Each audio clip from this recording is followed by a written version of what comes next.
So hello guys, welcome back to my YouTube channel. तो firstly I would like to wish you all very very happy Mahashivratri.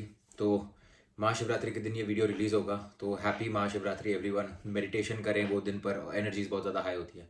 तो आज का जो topic है जो हम डिस्कस करने वाले हैं इस वीडियो में, वो है हेल्थ प्रॉब्लम्स थ्रू एलिमेंट्स। तो जैसे हमें पता है कि हमारी बॉडी जो होती है वो भी एलिमेंट्स के थ्रू ही बनी है, और एस्ट्रोलॉजी में भी चार बेसिक एलिमेंट्स होते हैं। तो जो चार एलिमेंट्स है, water element, fire element, air element और अर्थ एलिमेंट। तो ये जो चारों एलिमेंट्स में जब प्लैनेट्स बैठते हैं तो वो बॉडी को कौन सी और कैसी प्रॉब्लम्स दे सकते हैं, हम आज उसके बारे में आज एक फर्स्ट लेवल, एक बेसिक आइडिया प्रेजेंट करना चाहता हूँ। तो आज हम हमारे आसपास देखते हैं कि 90% लोगों को कोई ना कोई प्रॉब्लम है। मैं तो कहूँगा शायद 100% लोगों को कोई ना कोई प्रॉब्लम है। किसी को इंडिजेशन का प्रॉब्लम है, किसी को एसिडिटी का प्रॉब्लम है, किसी को ब्रीदिंग इश्यूज है, किसी को मेंटल डिप्रेशन है। तो ये काफ़ी सारे प्रॉब्लम्स हर एक इंसान के लाइफ में है। तो आज जो हम डिस्कस करने वाले हैं वो सिर्फ एक फर्स्ट लेवल है कि बेसिक, एकदम बेसिक, कि आप प्रिडिक्ट कैसे कर सकते हो। जब प्रिडिक्टिव एस्ट्रोलॉजी के अंदर जब आप एक बार चार्ट खोलो तो आपको समझ में कैसे आ जाए तुरंत कि इस आदमी की मेन प्रॉब्लम्स कौन सी चीज़ों से रिलेशन में होगी। तो आज सिर्फ हम वो देखेंगे। अगर उसके अंदर थोड़ा डीप जाए तो फिर आगे उसके अंदर फाइंड आउट कर सकते हैं कि कौन सी प्रॉब्लम कैसे, किस तरीके से, कौन से टाइमिंग पे हो रही है, वो भी हम फाइंड कर सकते हैं। बट आज हम सिर्फ बेसिक फाइंड आउट करेंगे। तो हर एक प्लैनेट, हर एक कुंडली में mostly there are a lot of conjunctions in horoscope. तो कई मार्स केतु साथ में, मार्स राहु साथ में बैठ गए, कई चार पांच प्लैनेट साथ में बैठ गए। तो आप जब एक बार हॉरोस्कोप ओपन करते हो तब आपको ये चारों एलिमेंट की जो साइंस है उनमें से जो भी साइन में आपको सबसे ज्यादा प्लैनेट मिले, वो साइन में उसको प्रॉब्लम होगी। बहुत ही बेसिक फैक्टर है, बहुत ही बेसिक रूल है। इसके अंदर आपको कोई दिमाग नहीं लगाना है, आपको कोई इसके अंदर कोई आपको चार्ट्स नहीं देखने हैं, डिफरेंट टाइप्स ऑफ चार्ट्स नहीं देखने हैं, कोई आपको इवेंट का टाइमिंग निकालना, कुछ भी नहीं करना है। सिर्फ एक बेसिक पॉइंट ये है कि अपने जो चार एलिमेंट्स हैं, चार एलिमेंट्स के अंदर जो भी एलिमेंट के अंदर सबसे ज़्यादा प्लैनेट्स बैठे, इंसान को वो वाली प्रॉब्लम होगी। तो मैं एक बेसिक आइडिया दे सकता हूँ कि कौन से एलिमेंट्स में जब प्लैनेट बैठेंगे तब ज़्यादा प्रॉब्लम होगी। सो फॉर एग्जाम्पल, कि किसी के एरीज में चार या पांच प्लैनेट बैठ गए, तो उसको ये जो प्रॉब्लम्स मैं अभी बताने जा रहा हूँ ये होने की संभावना बहुत ज़्यादा बढ़ जाती है उसके लाइफ में। तो जैसे हमें पता है कि एरीज, लियो और सैजिटेरियस ये फायर साइन है तीनों। तो अगर एरीज, लियो और सैजिटेरियस में कुंडली के मोस्ट ऑफ द प्लैनेट्स बैठे हुए हैं तो उनको मेंटल एग्रेशन की प्रॉब्लम होगी, क्योंकि वैसे भी फायर साइन है तो बहुत बेसिक मेंटल एग्रेशन की प्रॉब्लम हो सकती है। अपने आप से ही बैटल्स करना, ये लोग जो होते हैं ये अपने आप में एक, इनके दिमाग में एक वॉर चलती होती है, ये वाली प्रॉब्लम्स इनको होती है मेंटल। और अगर हम फिजिकल प्रॉब्लम्स की बात करें तो hypertonia, gas problems, acidity problems. यहाँ पर मोस्टली एसिडिटी प्रॉब्लम्स उन लोगों को ही होती है जहाँ पर जिनके प्लैनेट्स ज़्यादातर are related to fire sign. Heart diseases, pimples, blood pressure. हमने बहुत सारे ऐसे लोगों को देखा है जिनके मुंह पर पिंपल्स हो जाते हैं, छोटे छोटे छोटे छोटे पिंपल्स हो जाते हैं, बॉडी पे पिंपल्स हो जाते हैं। तो वो उनका भी कहीं ना कहीं रिलेशन फायर एलिमेंट के साथ ही होता है। तो जब आप कुंडली देखें, जब आप एक बच्चे की कुंडली, एक न्यूबॉर्न की अगर आप कुंडली देखते हैं तो आप पेरेंट्स को या फिर उनके जो भी गाइड है उनको आप बोल सकते हो कि इसको ये प्रॉब्लम्स पहले से ही होने वाली है। उसके अगर आप देख रहे हो कि उसके जो प्लैनेट से ज़्यादा प्लैनेट्स फायर एलिमेंट में पड़े हैं, तो आप पहले ही बोल सकते हो कि इन इन चीज़ों का ध्यान रखना है। बचपन से ही अगर वो एक रेगुलेटरी रूटीन में चलेगा तो उसके वो प्लैनेट और एलिमेंट्स बैलेंस्ड होते जाएंगे लाइफ में। एस्ट्रोलॉजी का सबसे बेस्ट पार्ट यही है कि आपको पहले से अगर कुछ चीज़ पता हो, हिट तो वो करने ही वाली है। जैसे कि अगर वो बंदा वो लेकर आ गया एलिमेंट्स, तो वो उसको हिट तो होने ही वाला है। अगर उसके लिखा है कि उसके बॉडी में हीट प्रॉब्लम्स होगी, तो वो लिखा है तो वो होगा ही होगा। बट उसको हम कंप्लीटली खत्म नहीं कर सकते, बट उसको काफी हद तक कम कर सकते हैं with the help of remedies, with the help of everything routine life. So fire science में पित्त की प्रॉब्लम, इंडिजेशन की प्रॉब्लम, ब्लड प्रेशर की प्रॉब्लम।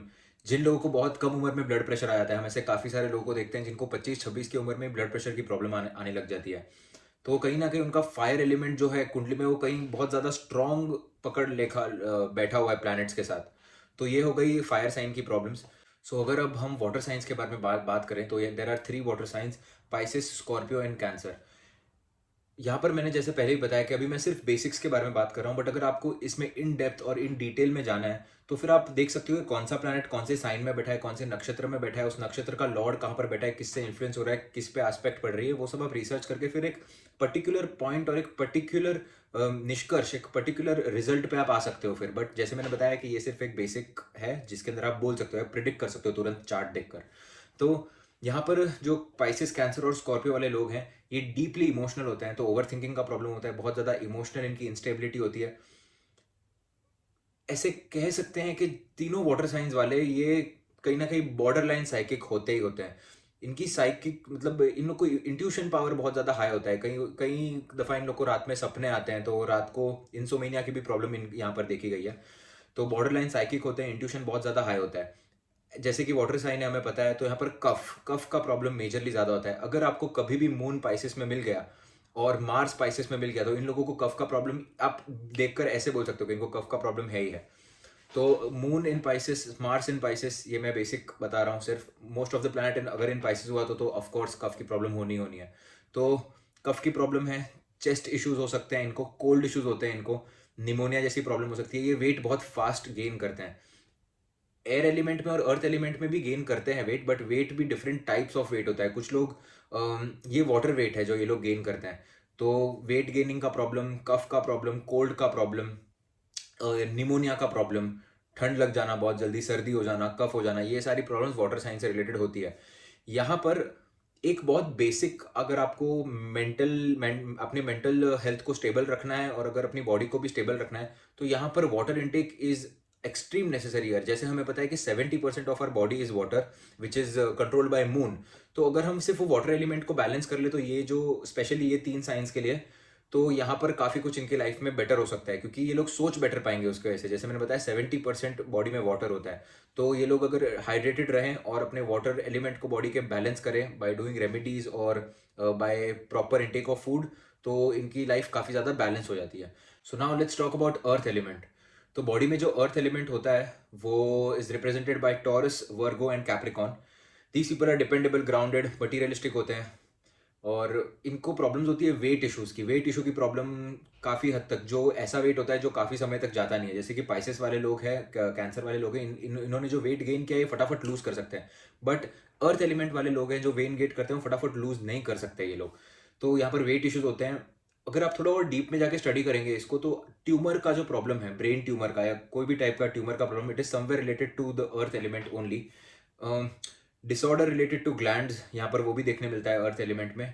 इन लोगों को अपने मिनरल्स, बॉडी में जो मिनरल का चेकअप होता है वो इनको करवाना चाहिए कि इन लोग के मिनरल की डेफिशिएंसी कई बार देखी गई है। अगर आपके मोस्ट ऑफ द प्लैनेट्स अगर अर्थ एलिमेंट साइंस में बैठे हैं, तो एलिमेंट में कैसा है कि यहाँ पर बहुत एक बेसिक रेमेडी हो सकती है आपके लिए कि आप जमीन पे सोया करें विदाउट किसी भी चीज़, विदाउट तकिया, विदाउट चद्दर और विदाउट अ ब्लैंकेट, एनीथिंग। ऐसे ही दिन में 1 घंटा 2 घंटा, इसके अंदर इसके वजह से आपके बॉडी का जो अर्थ एलिमेंट है और ये तीनों साइंस है, ये काफ़ी बैलेंस्ड रहते हैं और इससे काफ़ी ज़्यादा बेनिफिट आपको देखने मिलेगा। सो lastly let's talk about air element here. Air element में अगेन 3 साइंस आती है, एक्वेरियस, जेमिनाई एंड लीब्रा। तो जैसे कि अगर आप if you try to study ayurvedic concept, यहाँ पर 3 चीज़ों में हिंदू रिलीजन में इस चीज़ को डिफाइन किया गया है, प्रॉब्लम्स को, वात, पित्त एंड कफ। सो जो वात एलिमेंट है ये आता है आपके एयर एलिमेंट में। वात की प्रॉब्लम्स जो भी हो गई वो एयर एलिमेंट में आती है, पित्त की प्रॉब्लम्स जो भी हो गई वो फायर एलिमेंट में आती है, और कफ की प्रॉब्लम्स जो भी हो गई वो वाटर एलिमेंट में आती है।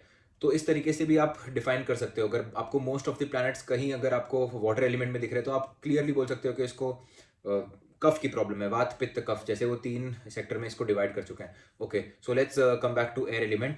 यहाँ पर जो प्रॉब्लम होती है इनको ब्लोटिंग की प्रॉब्लम, किनके फिंगर्स ब्लोट हो जाते हैं काफ़ी ज़्यादा, या कुछ लोग बोलते हैं कि मैं एक्सरसाइज करता हूँ, थोड़ा भी अगर खा लेता हूँ उसके बाद तो मेरा पेट ऐसे लगता है कि मैंने बहुत ज़्यादा खा लिया है। ये जो ब्लोटिंग की जो प्रॉब्लम होती है वो प्रॉब्लम होती है इनको। ऑक्सीजन लेवल्स इनको कंटिन्यूसली चेक कराने चाहिए, क्योंकि बॉडी में ऑक्सीजन की ऊपर नीचे होना लेवल ये बहुत ज़्यादा कॉमन है अगर आपके most of the planets air element में बैठे हैं तो। क्योंकि क्या होता है, अगर बहुत सारे प्लैनेट एक साथ अगर कोई एलिमेंट में बैठ जाए तो वो एलिमेंट उनको डोमिनेट कर लेता है और वो काफ़ी ज़्यादा हैवी हो जाता है। और जैसे कि हमें पता है हर एक कुंडली में कारक, मारक, बाधक होते हैं और हर एक कुंडली में कहीं ना कोई किसी पे एस्पेक्ट डाल ही रहा है, और कुछ अच्छा बन रहा है कुछ बुरा बन रहा है, इसीलिए हमें हेल्थ प्रॉब्लम्स होती रहती है। सो ब्लोटिंग की प्रॉब्लम, ऑक्सीजन लेवल की प्रॉब्लम होती है। ईयर पेन, बहुत स्पेसिफिक आपको लोग मिलेंगे जिनका कान दुखता है, बहुत कम लोग होते हैं ऐसे, मैंने काफ़ी ज़्यादा देखे नहीं, बट वहाँ पर भी कहीं ना कहीं ये एयर एलिमेंट से जुड़ा हुआ है। Lungs issues of course related to air, again lung issues. Breathlessness जिनको होती है, जिनको श्वास चढ़ती है, वो भी एयर एलिमेंट से रिलेटेड प्रॉब्लम है। और ओवरवेट, यहाँ पर भी ओवरवेट। पर जो अर्थ एलिमेंट का ओवरवेट, जैसे मैंने बताया, अर्थ एलिमेंट से जो ओवरवेट मिलता है वो आप बहुत इजीली रिड्यूस नहीं कर सकते। एयर एलिमेंट का और वाटर एलिमेंट का आप जो ओवरवेट है वो आप इजीली रिड्यूस कर सकते हो। एयर एलिमेंट के लिए सबसे बेस्ट अगर आपको कोई रेमेडी चाहिए तो वो योगा एंड प्राणायाम ही है। योगा भी नहीं, प्राणायाम। आप अपने एयर, बॉडी के एयर को अगर बैलेंस करके रखो तो आपको ये प्रॉब्लम्स नहीं होगी। सो बेसिकली अगर आप मोटा मोटा देखो कि हमारी लाइफस्टाइल अगर हम ठीक करें तो हमारे बॉडी के जो एलिमेंट्स है वो बैलेंस्ड रहते हैं। और काफ़ी हद तक वो हमें कोई एक्सटर्नल रेमेडीज़ करने की ज़रूरत नहीं पड़ती। सो एयर एलिमेंट वालों को यहाँ पर स्मोकिंग नहीं करनी चाहिए, कोई भी टाइप की स्मोकिंग, शीशा और एनीथिंग, सिगरेट्स, एनीथिंग, इनको कुछ भी स्मोक नहीं करना चाहिए, इससे एयर एलिमेंट और ज़्यादा खराब होता है। So one more important thing about the water element, यहाँ पर इन लोगों को अल्कोहल नहीं पीना चाहिए। अगर आपके मोस्ट ऑफ द प्लैनेट्स अगर वाटर एलिमेंट में है तो अल्कोहल आपकी बॉडी को इतना ज़्यादा लेथार्जिक बना देगा, तो यहाँ पर अल्कोहल को अवॉइड करना is a necessity, specially for the people who have most of their planets in water element.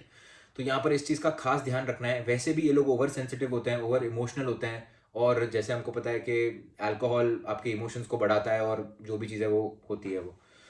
तो यहाँ पर वाटर एलिमेंट वालों को खास ध्यान रखना चाहिए, एयर एलिमेंट वालों को खास ध्यान रखना चाहिए कि वो स्मोक नहीं करें और ये सारी चीज़ें ना करें। So thank you so much for watching the video. अगर आपको ये वीडियो पसंद आया तो लाइक, शेयर एंड सब्सक्राइब करें, और अगर आपको इसमें इन डिटेल में जाना है तो लेट मी नो, मेरे को ईमेल करो कि आपको क्या, अगर आपकी कोई रिसर्च है तो, और मैं जो रिसर्च करता हूँ मैं आपके साथ वो भी शेयर कर सकता हूँ, कि अगर आप इन डेप्थ अगर इसमें जाना चाहें कि कौन सा प्लैनेट जब कौन सी राशि में आता है और वो राशि के अंदर कौन से नक्षत्र के अंदर होता है तो क्या हेल्थ प्रॉब्लम्स होती है, तो I can share my research with you as well. और अगर आपके पास कोई रिसर्च है जो आप मेरे को बताना चाहे तो आप मेरे को ईमेल कर सकते हैं। मैं नीचे डिस्क्रिप्शन में मेरा ईमेल लिख दूंगा। And if you like this content, do subscribe to my channel, and thank you so much for watching.